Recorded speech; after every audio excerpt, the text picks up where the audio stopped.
Hello everyone, स्वागत है आप सभी का हमारे चैनल स्टडी विद आलोक में। और फ्रेंड्स, आज हम डिस्कस करेंगे पीजीटी से संबंधित कुछ महत्वपूर्ण प्रश्नों को। तो सबसे पहले यहाँ पे आज अगस्त कॉम्ट जी का जन्मदिन है, जन्मदिवस है, उसको उनके बारे में आज थोड़ा सा हम लोग यहाँ पे चर्चा करेंगे। तो फ्रेंड्स देखिए, जो समाजशास्त्र के जनक हैं अगस्त कॉम्ट जी, वो उनका जन्म कब मनाया जाता है, तो ये सबसे पहले क्वेश्चन बन जाता है। तो ये 19 जनवरी 1798 ईस्वी में कहाँ पे हुए थे? ये फ्रांस में हुए थे। कहाँ पे? फ्रांस। ठीक है। तो ये भी पूछ लिया जाता है कि अगस्त कॉम्ट जी कहाँ के रहने वाले थे। तो ये फ्रांस, अमेरिका और ऐसे ही तमाम उसमें दे दिया जाता है, इंग्लैंड वगैरह, लेकिन ये जो है फ्रांस के रहने वाले थे। तो पीजीटी का हमारा एक क्वेश्चन ये बन जाता है। दूसरा क्वेश्चन इन पे बनता है कि जो है अगस्त कॉम्ट जी संस्थापक थे, हमारे पायनियर थिंकर हैं। ठीक है, उन्होंने इस शब्द की रचना की थी। तो दूसरा क्वेश्चन फ्रेंड्स ये बनता है कि अगस्त कॉम्ट ने समाजशास्त्र शब्द की रचना कब की थी? तो ये 1838 में इन्होंने किया हुआ था। दूसरा ये आपका बन जाता है। तीसरा आपके इंटरव्यू में एक क्वेश्चन बन जाता है कि जिस सब्जेक्ट को आप पढ़ रहे हैं, जिस सब्जेक्ट को पढ़ करके आप क्वालिफाई करके इंटरव्यू देने गए हुए हैं, चाहे वो आपका हायर का हो या पीजीटी जीडीसी कुछ भी हो, ठीक है, वहां पे ये पूछ लिया जाता है कि अगस्त कॉम्ट जी का पूरा नाम क्या था। तो आप जिस सब्जेक्ट से पढ़े हुए हैं, उस मेन थिंकर्स का ही आपको पूरा नाम नहीं पता है, सिर्फ अगस्त कॉम्ट, तो यानी एक प्रश्न चिन्ह वहां पे आपके ऊपर खड़ा हो जाता है। ठीक है, तो सबसे पहले ये हमें तैयार होना चाहिए कि अगस्त कॉम्ट जी का पूरा नाम क्या था। तो क्योंकि आज उनकी जन्म तिथि है, तो उनके बारे में थोड़ा सा चर्चा होना जरूरी है। ठीक है, तो उनका जो फ्रेंड्स पूरा नाम था वो था रेसिडोर अगस्त मैरी फ्रेंकोई जेवियर कोंट। ठीक है, तो ये उनका पूरा नाम था। वैसे हम लोग अगस्त कॉम्ट कहते हैं। ठीक है, तो ये इतनी चर्चा इनके बारे में हो गई। ठीक है, और आइए अब हम देखते हैं कि कुछ महत्वपूर्ण प्रश्न जो शामिल किए गए हैं, उसमें जो हमारा पहला क्वेश्चन है वो ये है कि समाजशास्त्र के पूर्व इतिहास को लगभग 100 वर्षों में रखा जा सकता है। मोटे तौर पर 1750 से 1850 तक। ऐसा निर्णायक कथन किसका है? ठीक है, तो ये किसने कहा है, ये बताना है। ठीक है, तो बहुत ही इंपॉर्टेंट है फ्रेंड्स, ये बात किसने कही है कि जो समाजशास्त्र के पूर्व इतिहास को लगभग 100 वर्षों में रखा जा सकता है। ठीक है, और मोटे तौर पर 1750 से 1850 तक का जो ऐसा काल रहा है, ये ऐसा निर्णायक कथन किसका है? तो बीरस्टीड, गिन्सबर्ग, बाटोमोर या अगस्त कॉम्ट? तो फ्रेंड्स, ये जो बात कही थी, ये किसने कही थी? टीबी बाटोमोर। किसने कहा था? ये कहा था टीबी बाटोमोर जी ने। ठीक है, तो ये टीबी बाटोमोर हमारा आंसर हो जाएगा।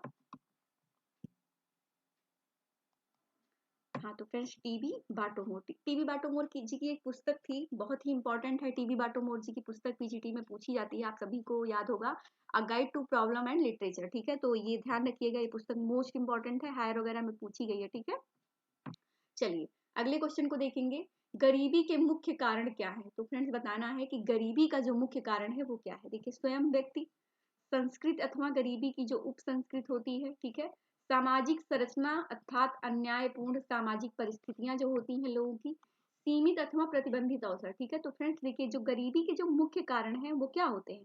देखिए, स्वयं व्यक्ति भी होता है यहाँ पे। ठीक है, कहा नहीं जाता गरीब पैदा हुआ और गरीबी में ही मर गया। ठीक है, तो स्वयं व्यक्ति भी होता है, यानी गरीबी है लेकिन आप कुछ प्रयास तो नहीं कर रहे हैं ना आगे बढ़ने के लिए। अभी देखिए तमाम चीजें आती हैं कि रिक्शा वाले का जो बेटा था वो आईएएस बन गया। ठीक है, तमाम चीजें ऐसी विभूतियां हैं जो सीमित संसाधनों में भी बहुत आगे बढ़ जाते हैं। ठीक है, लेकिन स्वयं व्यक्ति भी इसका कारण होता है कभी कभी, यानी वो आगे ही नहीं बढ़ना चाहता। वो जैसा परिवेश, जैसा उसके घर का जो है समाजीकरण होता है, वैसे ही वो उसी में ही, उसी माहौल में ढल जाता है। तो स्वयं व्यक्ति भी इसका जिम्मेदार होता है। ठीक है, ऐसा नहीं कि स्वयं व्यक्ति नहीं है, तो स्वयं व्यक्ति भी है। संस्कृति अथवा गरीबी की जो उप संस्कृति है, ठीक है, यानी जो आगबन जी ने कहा था, ठीक है, आजकल लेविस जी ने, ये कि संस्कृति अथवा जो है गरीबी की उप संस्कृति। ठीक है, तो संस्कृति जो होती है उन लोगों की, और गरीबी की जो उप संस्कृति चली आती है। ठीक है, तो ये भी है। और सामाजिक संरचना अर्थात अन्यायपूर्ण जो सामाजिक परिस्थितियां बना दी गई हैं लोगों के साथ में, बिल्कुल जो सामाजिक संरचना ही है हमारी। ठीक है, ये भी है इसमें। और सीमित अथवा जो प्रतिबंधित जो अवसर लोगों के लिए है, तो ये भी है। तो फ्रेंड्स, इसमें क्या हो जाएगा? 1 2 3 4 सभी चीजें हो जाएंगी। ठीक है, तो ये इंपॉर्टेंट है, ध्यान रखिएगा, गरीबी से संबंधित गरीबी आपके सिलेबस में भी है। ठीक है, सापेक्ष गरीबी और निरपेक्ष गरीबी, 2 प्रकार की गरीबी पाई जाती है। तो ये सब है, तो इसलिए ये प्रश्न बहुत इंपॉर्टेंट था। चलिए प्रश्न 3 को देखेंगे। गार्फिंगल के लोक विधि विज्ञान यानी एथनोमेटोलॉजी में जिन प्रमुख अवधारणाओं को प्रयुक्त किया गया है वे हैं, तो क्या है, ये बहुत इंपॉर्टेंट है, जीआईसी में ये क्वेश्चन पूछा गया था। ठीक है, तो अभी एक दो फ्रेंड्स थे हमारे, वो हमें मैसेज किए थे कि मैडम जीआईसी का जो पेपर हुआ था उसको सॉल्व करा दीजिए। तो फ्रेंड्स जीआईसी वाला पेपर मैंने उसी समय ही सॉल्व करा दिया था जैसे ही हुआ था, चैनल पर अपलोड है, आप लोग वहाँ पे देख सकते हैं। कोशिश की जाती है कि कोई भी पेपर जो हुआ रहे उसको चैनल पर अपलोड कर दिया जाए, क्योंकि जो है ऑथेंटिक आंसर की हर जगह नहीं मिल पाते हैं, प्रश्न बुकों वगैरह में रहता है लेकिन वो चीजें वहाँ पे गलत दी रहती हैं। ठीक है, तो आयोग की जब आंसर की आती है तो उसके अकॉर्डिंग जरूर प्रश्नों को बना दिया जाता है कि ताकि वहां पे लोग सर्च करके और एक जगह पे देख सके। ठीक है, तो यहाँ पे देखिए फ्रेंड्स, दस्तावेजी विधि, निजवाचक क्रिया, निर्देशिका और सामान्य वास्तविकता। तो गार्फिंगल के लोक विधि विज्ञान में जिन अवधारणाओं का प्रयोग किया गया है फ्रेंड्स, वो देखिए क्या क्या है इसमें। वो है इसमें जो दस्तावेजी विधि है ये भी है, निजवाचक क्रिया भी है, निर्देशिका भी है और सामान्य वास्तविकता भी है। तो हमारा डी ऑप्शन करेक्ट हो जाएगा, बहुत इंपॉर्टेंट है, इसको याद रखिएगा।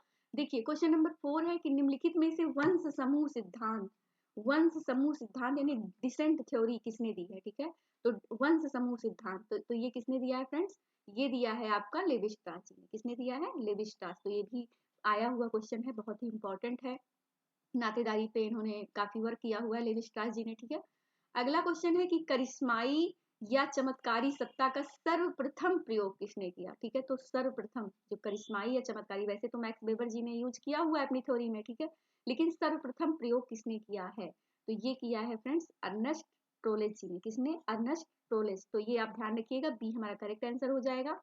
चलिए अगले प्रश्न को देखेंगे। निम्नलिखित में से किसने अपनी पुस्तक सोशल इवोल्यूशन 1951 में खाद्य उत्पादन की तकनीक को जंगलीपन से बर्बरता की ओर जाने का प्रतीक माना है। तो मोस्ट इंपॉर्टेंट है, इसको आप लोग लर्न कर लीजिएगा। ठीक है, कि किसने अपनी पुस्तक सोशल इवोल्यूशन 1951 में खाद्य उत्पादन की तकनीक को जंगलीपन से बर्बरता की ओर जाने का प्रतीक माना है। तो ये किसने माना है फ्रेंड्स, ये माना है गुरडोन चाइल्ड महोदय ने। किसने, गुरडोन चाइल्ड। तो ये आप ध्यान रखिएगा, इंपॉर्टेंट है।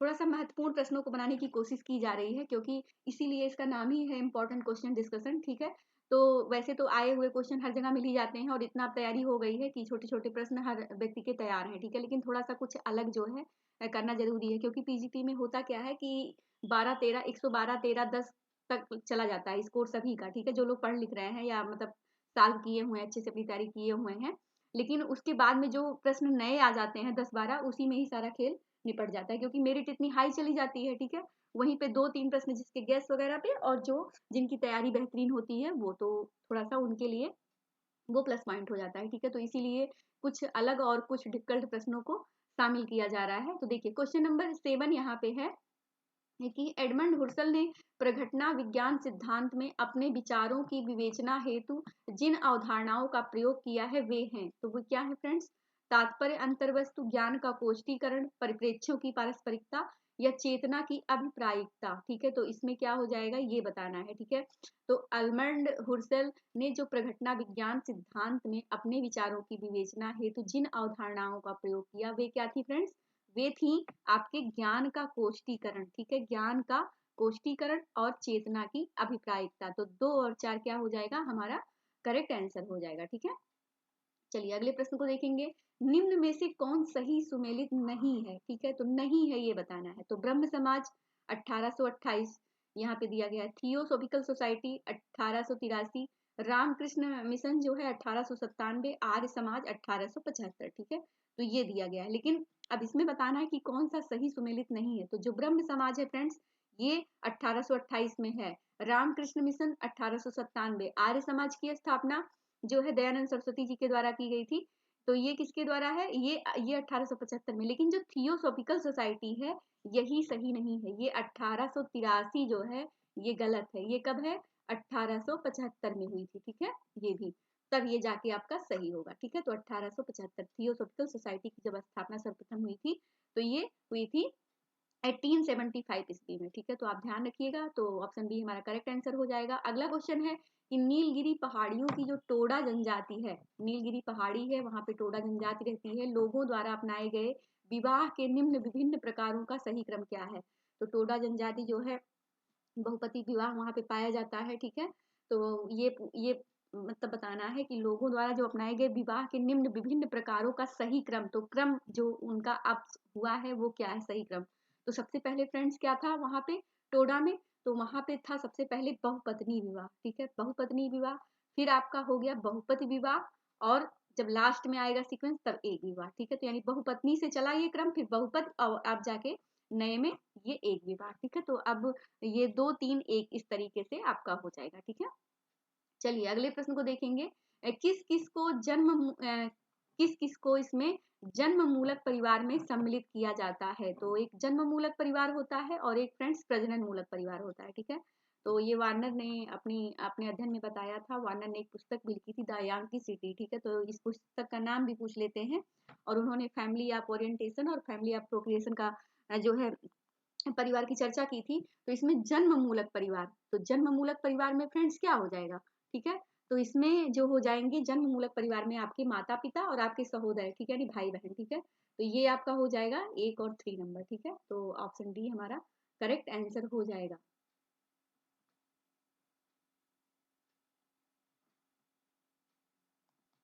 क्वेश्चन नंबर 11 और 12 मिसिंग हो गया है, तो हम 13 नंबर क्वेश्चन को देखेंगे यहाँ पे कि भारत विद्या परिप्रेक्ष्य, ठीक है। तो जो भारत विद्या परिप्रेक्ष्य, तो जो इंडियन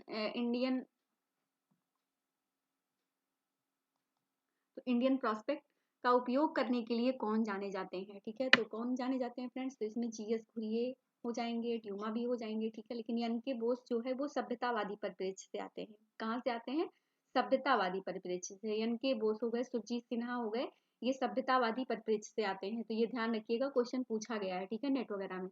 एम एन श्रीनिवास जी संरचनात्मक परिप्रेक्ष्य से हैं, तो ऑप्शन 4 ये वाला हो जाएगा।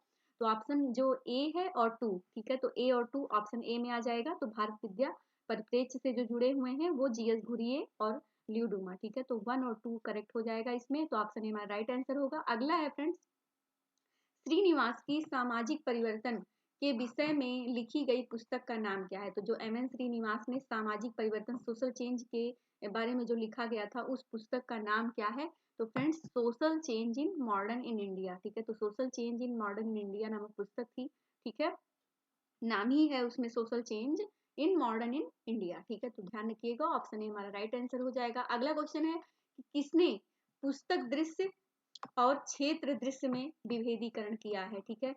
तो बुक व्यू और फील्ड व्यू, ठीक है। तो पुस्तक दृश्य और क्षेत्र दृश्य में किसने विभेदीकरण किया है। तो देसाई, घुरिये, श्रीनिवास, मुखर्जी। तो एम एन श्रीनिवास जी इसमें आते हैं। इनका पुस्तक दृश्य और क्षेत्र दृश्य भी आता है, ठीक है। तो ऑप्शन सी हमारा करेक्ट आंसर हो जाएगा। क्वेश्चन नंबर 16 है फ्रेंड्स कि कॉम्ट, ठीक है, कॉम्ट पर उस समय के सर्वप्रथम किस दार्शनिक विचारक के विचारों का प्रभाव पड़ा था। तो क्वेश्चन पीजीटी में पूछा जाता है। सेंट साइमन इनके गुरु थे, ठीक है, सेंट साइमन जी। तो ऑप्शन ए हमारा करेक्ट आंसर हो जाएगा।